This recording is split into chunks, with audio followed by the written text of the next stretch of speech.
The wheel bearings on my F350 are loose, and to tighten them, I first have to remove the manual locking hub. So in this video, I'll show you how to properly disassemble and reassemble the hub locker. Starting out, there's 3 screws holding the cap on. These are Torx heads and they shouldn't be too tight. To remove the cap, you can use a flathead to pry it off. And there is the manual locker. You'll notice there's a snap ring that goes around the hub. The easiest way that I've found to remove this is by prying up on the one end and guiding the ring out of the groove, either with your finger or another flathead. From there, you can walk it the rest of the way out. With that done, the locker is free to come out.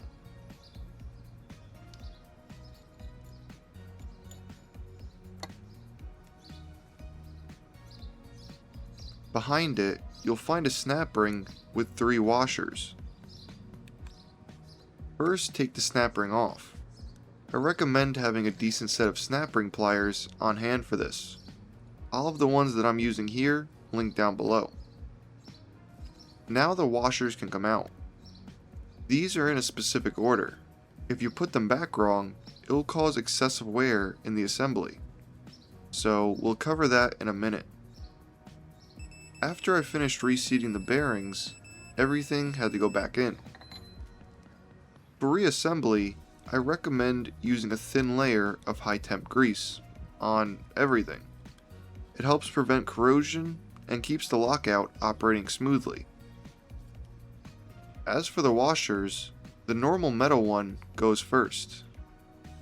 Follow that with the plastic washer, and finally, the one with the splines goes last.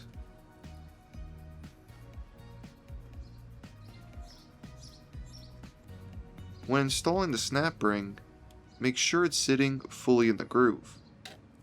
Sometimes the back washers get stuck in the groove and stop the ring from seating, so just be aware of that. Here's what the snap ring looks like when it's fully installed. With that on, the locker can be slid back in. And finally, the last snap ring can go back on.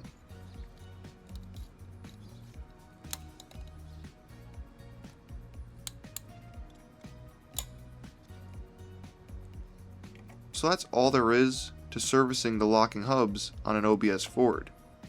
If you're also looking for how to properly torque the wheel bearings on a Dana 60, you can click this video right here.